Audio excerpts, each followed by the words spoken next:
C'est avec joie que je vous retrouve aujourd'hui pour que nous puissions échanger ensemble.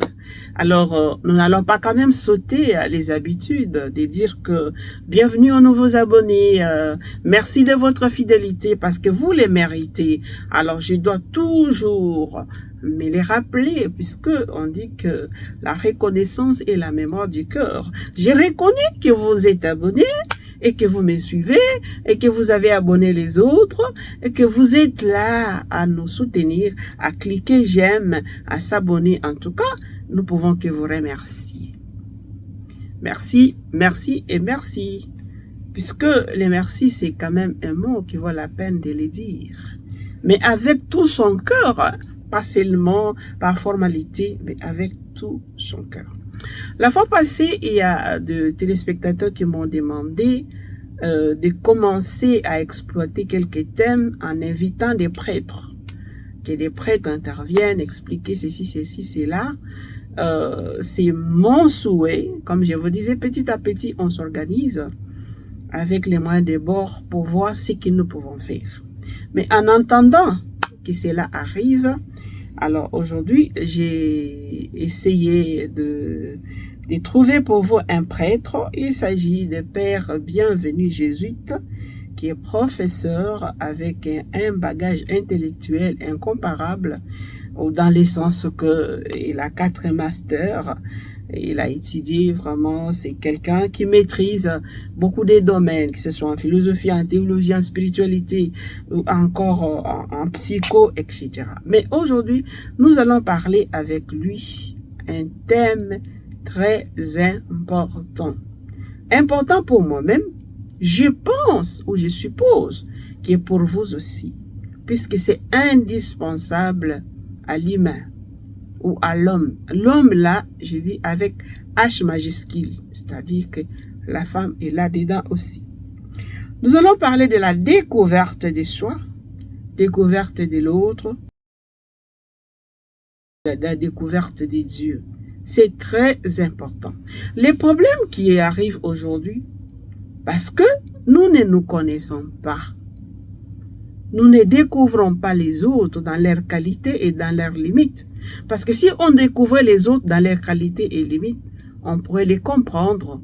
Et si nous nous connaissons, nous pouvons dire non, comme moi j'ai tel défaut, l'autre aussi a tel défaut, je peux les comprendre. Mais si on ne se connaît pas, ce sera difficile de comprendre les autres. Voilà pourquoi avec les Pères Bienvenus, on va parler de ça. Parce que vraiment, au plus que jamais aujourd'hui, c'est très important cette découverte de soi. Très importante, la découverte de soi. Alors, nous allons poser la question au Père Bienvenu jésuite qui est à Lubumbashi. Et là, nous l'avons contacté et il va répondre à nos questions. La première des questions, nous demandons au Père, Père, pourquoi se connaître est très important et quels sont les avantages de la connaissance? Pourquoi se connaître? Pourquoi la connaissance de soi? La connaissance de soi, c'est pour devenir une meilleure personne. On a beaucoup de qualités, on a beaucoup de talents, mais parfois on ne sait pas les identifier et on ne sait pas les structurer. On vit un peu vague. Mais si on se prête à ce processus de connaissance de soi, on voudrait vraiment se connaître à travers un accompagnement, à travers l'administration d'un test psychologique qui sortirait des résultats scientifiques par rapport à votre personnalité, en ce moment-là, on peut se dire, voilà, je suis tel, je me connais et je peux me lancer avec confiance dans telle ou telle autre direction.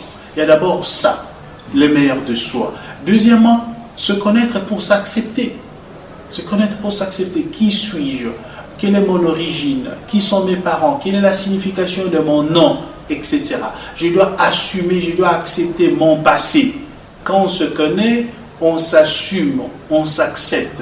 Et quand on fait ce processus d'assomption et d'acceptation, cela nous aboutit ou nous pousse ou nous avance vers un autre processus qu'on appelle le processus de bonheur, la joie. C'est seulement quand on est à l'aise dans sa peau que l'on peut être heureux. Sinon, alors c'est très difficile, on se recherche, il y a un problème de confiance en soi, un problème d'estime de soi, puisque l'on n'est pas très sûr, est-ce que mon français est bon, est-ce que ma connaissance de psychologie, de théologie, de religion est bonne, etc. Mais une fois que tu es conscient, tu es confirmé dans ce que tu es, tu peux donner le meilleur de toi-même.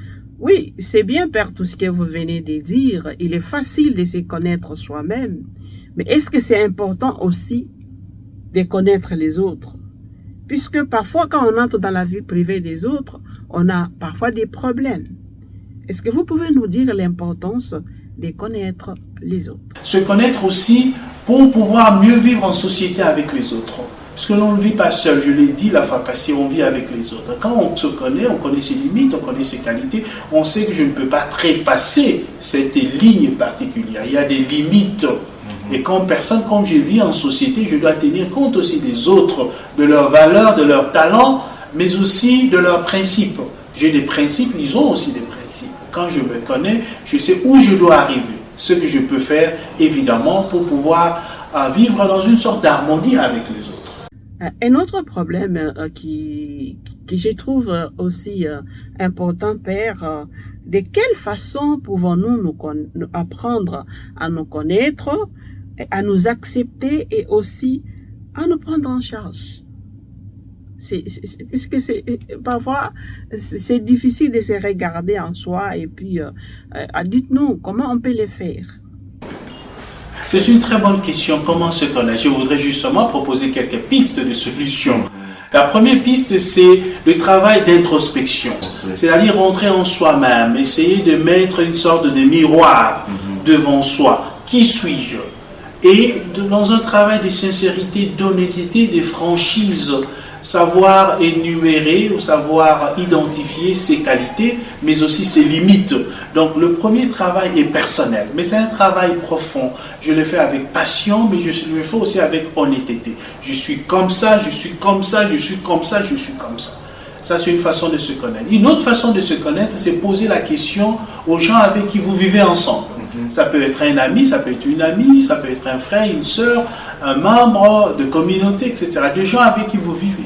Puisque vous ne maîtrisez pas tout ce qui se passe autour de vous. Il y a des choses qui vous échappent. On vous dira, voilà, Père bienvenu, ça, ce n'était pas bien fait. Ça, c'était bien. Alors, tu sursautes un peu, mais je ne savais pas ça. Par des petits éléments que les autres pourraient amener à notre connaissance sans que nous ne soyons nous-mêmes conscients de cela. Il y a aussi l'administration des tests psychologiques. J'en ai déjà parlé.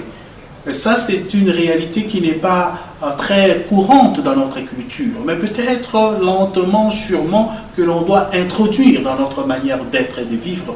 Les tests, certes, ont été composés en Occident, pour les Occidentaux, mais c'est la science. La science est universalisable. Donc, d'autres peuples, même en Afrique, même ceux et celles qui ne s'expriment pas, donc le peuple qui ne s'expriment pas en français ou en anglais, même si nous avons nos langues locales africaines, mais nous avons appris aussi les langues occidentales, les langues internationales. Nous pouvons passer par ces tests et nous connaître.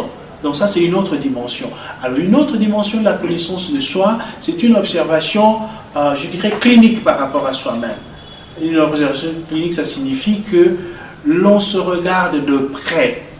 Par exemple, quand je célèbre la messe, quand je commence, comment est-ce que je le fais? Quelles sont mes attitudes comportementales au début de la messe, au milieu de la messe et à la fin de la messe? Ça, c'est de l'ordre de ce qu'on appelle la psychométrie. Mesurer mon comportement, mesurer mes attitudes, etc. Et ensemble, quand on les met ensemble, on a une idée plus ou moins parfaite de la personnalité du Père bienvenu. Vous nous parlez de l'introspection, parce que l'introspection... Mais est-ce que l'introspection ne peut pas nous faire du mal?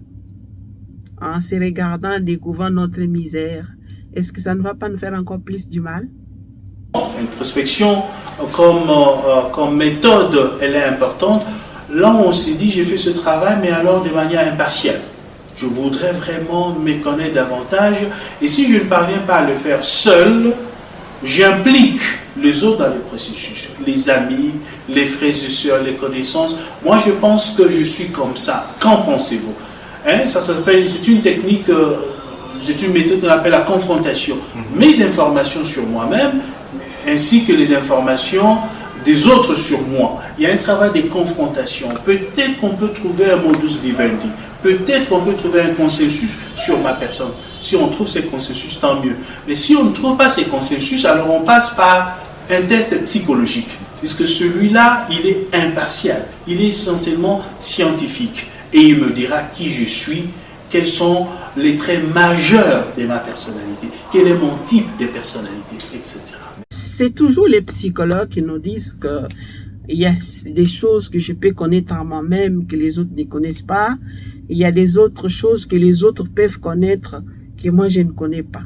Mais comment, donc, disons, croire à ce que les autres me disent, que ce qu'ils disent, c'est vrai, c'est objectif. Parce que les sentiments aussi peuvent jouer, hein. Quelqu'un peut me dire, moi je vois, selon aussi son entendement ou selon ce que la personne porte dans son cœur, peut-être que moi je ne suis pas de cette façon-là. Il y a toujours la dimension subjective par rapport à mon monde, par rapport à mes principes, par rapport à ma valeur ou par rapport à mes valeurs, etc. Ça c'est sûr et certain.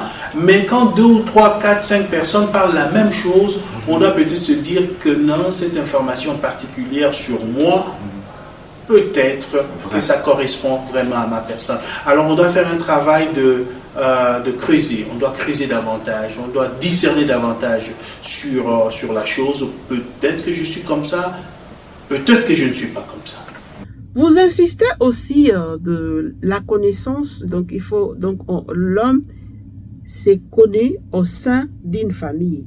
Est-ce que vous pouvez nous parler alors des génogrammes? Donc, avec les génogrammes, j'apprends à connaître mes ascendants, mais aussi à apprécier leurs principes, leurs valeurs, etc.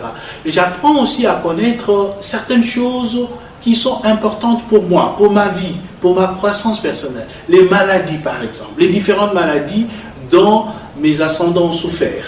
Ça peut être des maladies dans le sens de diabète, dans le sens de l'hypertension. Alors, il y a certaines maladies qui sont contagieuses, donc qui sont héréditaires. Il y en a d'autres qui ne le sont pas. Alors, le savoir me permet de prévenir. Supposons, par exemple, que tu es issu des parents hypertendus.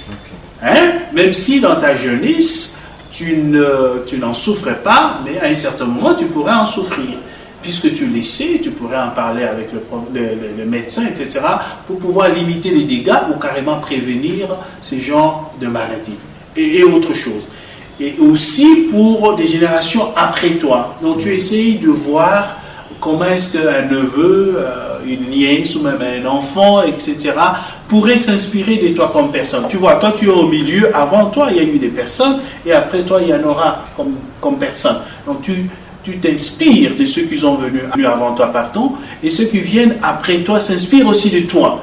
Donc c'est un travail familial qui se pose, c'est un travail d'inspiration qui se fait, c'est un travail d'appréciation mutuelle qui se fait. Alors, une fois que tu connais ça, tu es, je dirais, enraciné sur des valeurs sûres, des valeurs culturelles, des valeurs morales, des valeurs personnelles, des valeurs spirituelles, etc. Merci beaucoup, Père, d'avoir accepté de répondre à nos questions. Nous gardons la deuxième partie dans notre prochaine émission. Et merci déjà de cette disponibilité. Nous demandons à nos téléspectateurs, à qui sont intéressés, de suivre la deuxième partie de cette connaissance du soi que nous allons encore nous entretenir avec les pères au courant avant la fin de la semaine. Voilà, merci de nous avoir suivis. Continuez à s'abonner, à demander à d'autres qui sont à côté de vous de s'abonner, dans votre famille, de s'abonner. C'est une façon pour vous de protéger nos vidéos sur YouTube. YouTube regarde tout ça, mais aussi de nous soutenir pour que nous allons de l'avant. Parce que quand il y a beaucoup d'abonnés, les jours que vous ne regardez pas, l'autre peut regarder. Vous comprenez? C'est un peu en ce sens-là. Voilà, en tout cas, un grand merci de nous avoir suivis. Nous continuons encore à nous préparer petit à petit. Nous pourrons toujours améliorer. Maintenant, nous restons dans ces formats-là. Donc, bon, voilà. Merci, au revoir et à très bientôt. Et en tout cas, avant de nous séparer, en tout cas, j'envoie mes salutations à l'oncle de la sœur Fanny qui est en Suède. On m'avait dit les noms, mais j'ai J'ai complètement oublié. En Suède, je crois, oui, oui. En Suède, oui, en Suède. En tout cas, oncle, notre oncle. Merci, des bonnes choses à vous, à toute la famille et aussi à Sandrine. Si Sandrine nous suit de l'autre côté là de la Belgique, un grand bonjour. Et au beau-frère aussi de l'autre côté. En tout cas, merci.